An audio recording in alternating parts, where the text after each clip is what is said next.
Hello everyone. So here I am starting chapter 7th of class 11th, formation of company. Formation of company में promotion, incorporation, capital subscription and commencement of business, ये सारे topics हैं जिनको हम आज पढ़ेंगे.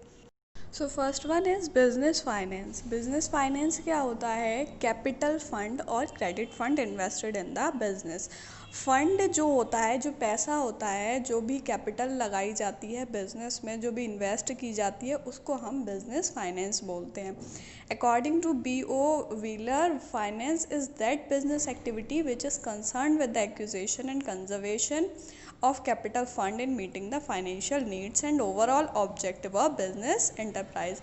ये डेफिनेशन है जिसमें क्या बोला गया है? फाइनेंस इज दैट बिजनेस, वो बिजनेस एक्टिविटी है जिसमें क्या होता है? एक्विजिशन और कंजर्वेशन होता है कैपिटल फंड का.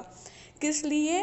फाइनेंशियली जो नीड होती हैं बिजनेस की, जो भी ऑब्जेक्टिव उसको पूरे करने होते हैं, उसके लिए फाइनेंस की ज़रूरत पड़ती है. तो मतलब जब कोई भी कंपनी अगर बनती है, फॉर्म होती है, तो उसमें सबसे पहले फाइनेंस की ज़रूरत होती है.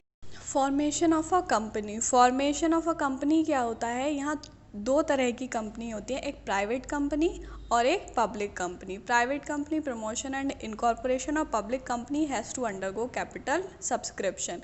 प्राइवेट कंपनी प्रमोशन और इनकॉर्पोरेशन होता है, जिसमें पब्लिक कंपनी जो किसके थ्रू चलती है? Capital subscription stage and to get certificate of commencement of business to begin operation. Public company अगर कोई फॉर्म होती है तो उसके लिए सबसे पहले क्या चाहिए होता है? Certificate of commencement of business, किसी भी पब्लिक कंपनी को स्टार्ट करने के लिए. उसके बाद आता है प्रमोशन ऑफ अ कंपनी. जब कंपनी फॉर्म हो जाती है, उसको कैसे प्रमोट करना है? Promotion is the first stage in the formation of a company. Promotion क्या है? पहली स्टेज है फॉर्मेशन में. It involve conceiving a business opportunity and taking and initiative to form a company. क्या मतलब है? It involve conceiving a business. Business को conceive करता है, बिजनेस अपॉर्चुनिटी को कंसीव करता है, और क्या करता है? इनिशिएटिव लेता है, फर्स्ट स्टेप लेता है टू फॉर्म अ कंपनी, एक कंपनी बनाने के लिए. तो particular shape can be given to exploiting the available business opportunity. जो भी बिजनेस की अपॉर्चुनिटी दी हुई हैं, उसके लिए अवेलेबल हैं बिजनेस के लिए, तो उनको देखते हुए वो अपने बिजनेस में जो भी अपॉर्चुनिटी हैं उनको यूज़ करता है. Document required to be submitted. कौन कौन से डॉक्यूमेंट होते हैं जो कंपनी फॉर्म करने पे रजिस्ट्रार ऑफिस सबमिट करने पड़ते हैं? तो यहाँ पे फर्स्ट वन है memorandum of association. Memorandum of association एक डॉक्यूमेंट होता है जिसमें जो भी डायरेक्टर, जो भी मेंबर होते हैं, उनकी सारी ड्यूटीज़ और पावर्स दे रखी होती हैं. Second one article of association. Business में क्या रूल्स रेगुलेशन हैं, वो सारी चीज़ें किस हिसाब से चलेंगी, वो सब आर्टिकल ऑफ एसोसिएशन में दे रखा होता है.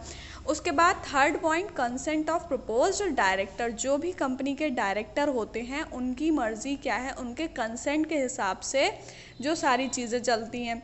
फोर्थ है एग्रीमेंट. जो बिज़नेस बना रहे हैं उसमें किस किस चीज़ का एग्रीमेंट हुआ है, क्या एग्रीमेंट हुआ है. एग्रीमेंट मतलब दोनों पार्टीज़ की रजामंदी जो होती है. उसके बाद है स्टैच्यूटरी डिक्लेरेशन.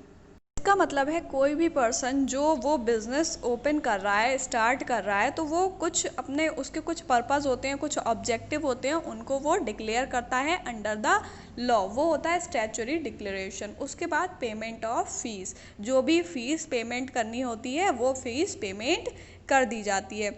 इनकॉर्पोरेशन. इनकॉर्पोरेशन क्या होता है? After completing the aforesaid formalities, promoter make an application for the incorporation of the company. जो भी प्रायर फॉर्मेलिटीज़ होती हैं, उनको पूरा करने के बाद जो प्रोमोटर्स होते हैं कंपनी के, वो इनकॉर्पोरेशन के लिए एप्लीकेशन देते हैं. उसके बाद एप कॉज is to be filed with the registrar of companies of the state within which they plan to establish the registered office of the company. क्या वजह होती है कि वो फिल करना पड़ता है with the registrar of companies. जो कंपनीज का रजिस्टर होता है of the state within which they plan to establish the कौन सी स्टेट में वो अपनी कंपनी का जो ऑफिस है, रजिस्टर ऑफिस है, वो इस्टेब्लिश करना, बनाना चाहते हैं, वो होता है हमारा incorporation. Effect of the certification of incorporation. जो सर्टिफिकेट ऑफ इनकॉर्पोरेशन होता है उसका क्या इफ़ेक्ट पड़ता है। A company is legally born on the date printed on the certificate of incorporation. जो सर्टिफिकेट ऑफ इनकॉर्पोरेशन होता है उस पर जो डेट डली हुई होती है, लीगली कंपनी को ये माना जाता है कि वो उस डेट को बनी है। It becomes a legal entity within a perpetual succession on such date. इसमें लीगल एंटिटी बन जाती है एक कंपनी की और परपेचुअल सक्सेशन हो जाता है उस डेट को। The certificate of incorporation is a conclusive evidence of the regularity of the incorporation. जो सर्टिफिकेट ऑफ इनकॉर्पोरेशन होता है वो एक एविडेंस होता है, सबूत होता है इस चीज़ का कि रेगुलरिटी है इनकॉर्पोरेशन की। कंपनी में जो सर्टिफिकेट ऑफ इनकॉर्पोरेशन है वो इशू किया जाता है। Company has been legal business entity irrespective of any flaw in its registration. अगर उसकी रजिस्ट्रेशन में कोई फ्लो होता है तो उसकी वजह से जो सर्टिफिकेट ऑफ इनकॉर्पोरेशन है उसकी इर्रेस्पेक्टिव आइडेंटिटी होती है। कैपिटल सब्सक्रिप्शन होता है a public company can raise the required fund from the public. अगर पब्लिक कंपनी है कोई तो उसको अगर फंड की ज़रूरत है, पैसे की ज़रूरत है, तो वो किससे रेज करती है, किससे लेती है पैसे? पब्लिक से। Means of issue of share and debenture.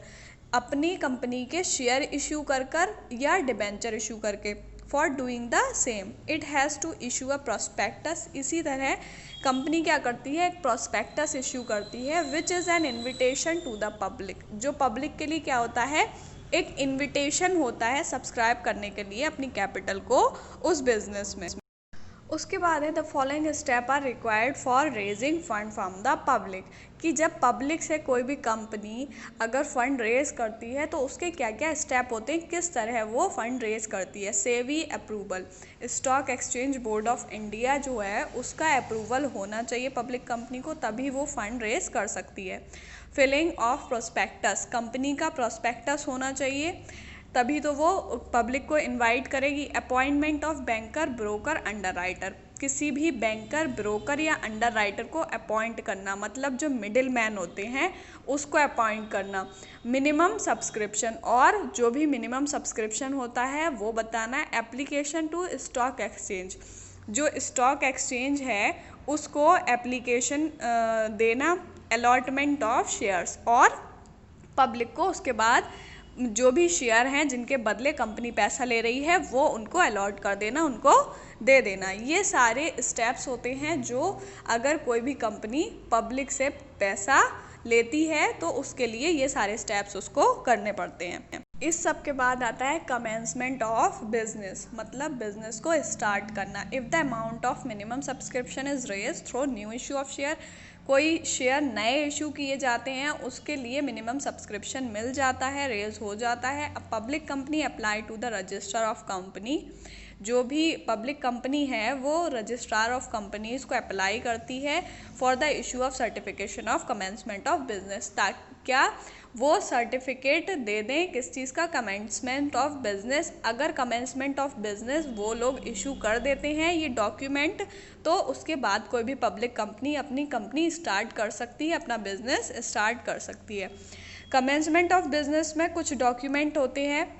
A declaration about meeting minimum subscription requirement, ये डिक्लेयर जब होता है कि मिनिमम सब्सक्रिप्शन की कितनी ज़रूरत है, कितना रिक्वायर है। A declaration about detail in respect of allotment to director, जो भी कंपनी के डायरेक्टर हैं उनकी डिटेल जो सारी होती है जो मेमोरेंडम ऑफ एसोसिएशन में होती है वो declaration. A declaration about no money being payable to applicants, मतलब ये डिक्लेयर होना चाहिए कि कोई भी पैसा अभी किसी भी एप्लीकेंट को नहीं दिया गया है। और एक स्टैच्यूटरी डिक्लेरेशन जो कंपनी करती है अंडर द लॉ।